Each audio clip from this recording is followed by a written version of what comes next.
semula. Tadi telah saya sebutkan bahawa KPM sendiri ada cuba bukan cuba memang telah disebutkan bahawa ada memang ada tujuan untuk mengembangkan kemahiran berfikir dalam kalangan pelajar. Sebagaimana kita lihat dalam buku persediaan mengajar kita sendiri ya. Kalau cikgu di Negeri Perak menggunakan buku persediaan yang sama, jadi ada dilampirkan muka surat 4 kalau tak salah saya, senarai kemahiran berfikir.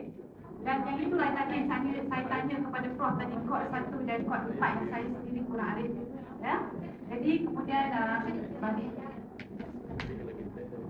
dan kita balik kepada slide yang sebelumnya, di mana Bayer pada tahun 1997 di mana dia menyebut bahawa knowledge drawn from all these contents is used in thinking. However, many specialists claim that academic content is the most important and powerful in improving thinking. Di sini ya.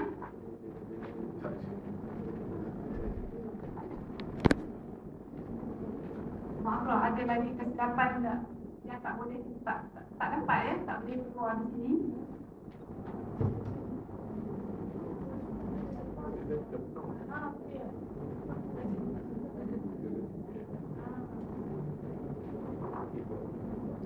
Okey, di sini ya.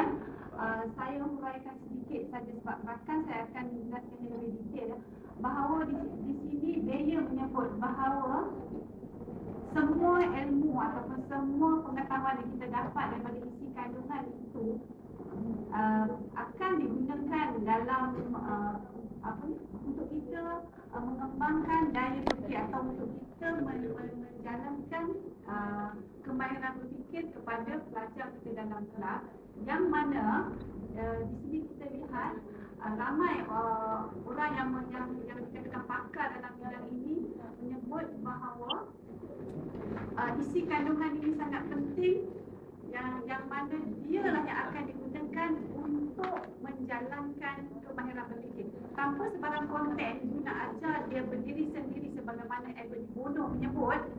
Agak saya tak tahu cikgu-cikgu, tapi bagi saya kalau saya nak mengajar kemahiran berfikir itu secara sendiri, stand alone, saya rasa saya tidak nampak bagaimana jalannya, melainkan saya menggunakan isi kandungan ataupun lebih mudah kita katakan more to subject area, mana mata pelajaran kita tu kita gunakan konten itu untuk mengajar kemahiran berfikir, gunakan konten itu sendiri. Kalau saya cakap berbelit-belit cikgu tak faham, saya minta maaf. Saya rasa saya cuba untuk bercakap agar saya dapat menyampaikannya dalam bahasa yang mudah dan saya pun faham supaya saya tak silap ya. Maaf cikgu ya. Kemudian kita pergi kepada mempertingkat dan memperbaiki daya berfikir melalui isi kandungan pelajaran. Di sini ya saya mencatatkan pengajaran berbentuk deklaratif atau pengajaran berbentuk prosedural. Okey, deklaratif di sini bermaksud satu bentuk pengajaran atau ilmu yang diberi secara fakta ataupun kita kata pelajar menerima idea itu secara terus. Maaf, telefon saya. Ya? Menerima idea secara terus. Di mana kalau katakan saya mengajar bahasa Melayu dan sastra Melayu, kita lihat contohnya nota-nota sastra diberi, latar, tempat, watak diberi. Kita tak boleh ubah fakta-fakta itu, di mana budak terpaksa menghafal, mengingat. Kecuali apabila kita pergi ke bentuk prosedural ini, kita melihat kemahiran berfikir aras tinggi berlaku di sini, di mana ini adalah kaedah kita kata doing something. Bagaimana kita nak buat sesuatu. Contohnya kalau saya ambil buat kek misalnya, kita nak buat kek mesti ada cara. Kita tak boleh simply campur bahan itu bahan ini, apa akan akibatnya, jadi mungkin kek itu tak jadi. Jadi di sini ada prosedur di mana pelajar perlu berfikir, kalau mentega lebih apa berlaku, kalau tepung lebih apa berlaku. Okey, dan kita balik kepada deklaratif tadi, apabila pelajar menerima fakta ataupun figure secara terus simpan dalam sini ya, bermakna dia hanya dapat fakta dan tidak menggunakan kemahiran berfikir. Dia tak perlu guna sebab dia dapat terus dan save di sini. Okey. Sedangkan dalam pelajaran bahasa Melayu, ada Komsak ataupun sastra Melayu, kita lihat sudah mula kemahiran berfikir itu diterapkan secara perlahan. Contohnya soalan kertas 2, soalan 4, iaitu soalan novel, terutama kepada SPM lah ya, Julia atau perubahan kedua, di mana 2 soalan perlu dijawab. Yang bahagian B itu memerlukan soalan menggunakan kemahiran berfikir, di mana dia tidak ada pada nota, tapi dia perlu menggunakan daya fikir untuk menjawab. Ya. Kemudian apa persoalan yang saya lihat di sini ialah sama ada kemahiran berfikir ini adakah 100% wajar diajar secara bersendirian, ataupun kemahiran berfikir ini perlu digabung jalinkan dengan mata pelajaran, sama ada 40% konten ataupun kita kata 60% isi kandungan, ataupun 50-50 sebagaimana yang saya ingat dengan jelas Prof menjelaskan ada 3 approach dulu, sama ada stand alone, 60-40 ataupun 50-50. Kemudian kita lihat kepada berkaitan pengetahuan isi kandungan dengan berfikir. Di sini saya rasa secara tak sedar tadi saya sudah menjelaskan bahawa kemahiran berfikir ini sangat berkait rapat dengan isi kandungan.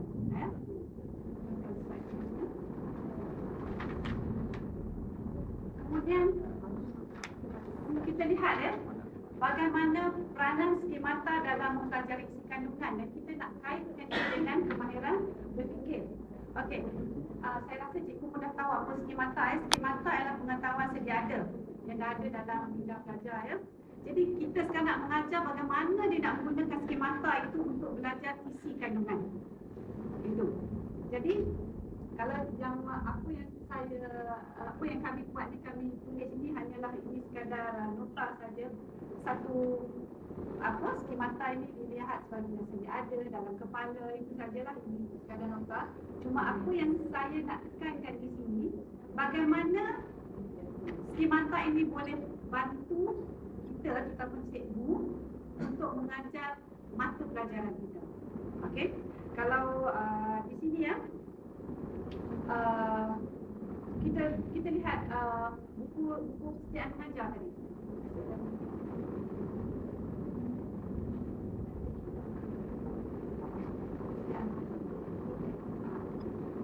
Okey, di sini kalau cikgu tengok ya, ada banyak jenis-jenis kemahiran berfikir. Katakan kita ambil subjek geografi misalnya. Mungkin pelajar, kita nak ajar pelajar tentang Bukit Bukau. Saya tak ajar geografi, saya tak tahu, cikgu saya tembak saja. Katakan kita nak ajar tentang Bukit Bukau misalnya, ataupun sungai yang sempit, sungai yang lebar, sungai yang panjang, sungai yang apa-apa sajalah. Jadi budak dah ada pengalaman sedia ada, dah tahu. Mungkin dia duduk di Pahang ke sungainya begini, duduk di Perak sungai dia lain pula bentuknya ya. Jadi di sini kita nak hubung kaitkan, kita pilihlah kemahiran-kemahiran berfikir yang tentunya yang ada sesuai dengan pelajar-pelajar kita. Sama ada kita pelajar itu boleh kita kata membandingkan atau menjelaskan, tak mungkin menyelesaikan masalah sebab bukan untuk satu pelajaran untuk menyelesaikan masalah itu ya. Jadi kita boleh pilih, sesuaikan. Jadi dengan kemahiran dengan skemata yang dia ada, kita pilih kemahiran berfikir yang sesuai untuk digunakan. Cikgu saya terpaksa lagi sebab kawan saya pun nak bercakap juga. Okay. Kemudian kita lihat isi kandungan sebagai model dan metafora. Di sini ya, saya lihat kalau sebagai model mungkin dia lebih tepat kepada cikgu sains, di mana kami memilih keratan rentas telinga. Sebenarnya ada tajuk, jangan cuba masukkan apa-apa barang ke dalam telinga anda. Itu tajuk dia, tapi tidak dibubuh di sinilah ya. Jadi saya telah di sekolah ya, saya dah cuba tanya cikgu sains, saya tanya, kalau saya nak guna ini, saya nak guna kemahiran berfikir, apa idea you? So dia beritahu saya lah, dia kata kalau kita guna telinga dengan tajuk jangan cuba-cuba masukkan sebarang alatan atau benda ke dalam telinga.